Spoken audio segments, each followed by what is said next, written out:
Bugünlükte bizde etilgen şurun tögeregini er kişiyle tepsep o cavuklarını da alıp en birinci er kişilerin aytama.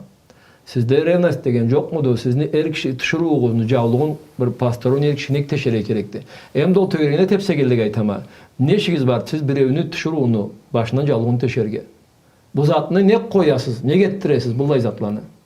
Ne dini bizge, ne adeti bizge kerişmegen zatlarla. Koyarık türelle. Vallahi burun bu zatını körsele kartla alayda olcaşlağa sallık, kıyılık sallık elle.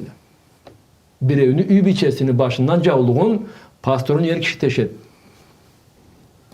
Ne kelgeniz bu kalga. Biribizge erişip bir evlen ayrıutta degen var. Ayrı ondan sonra da köp zatla bolga bolukla. Siz ayrıuğa sanagan. Alaya din bol beg erişi zattı. Beg sıysız zattı. Beg erişi zattı. Ayrı zat tül dol. Dinge kerişmegen, adetimizge de kerişmegen zattı. Etmegiz, blay,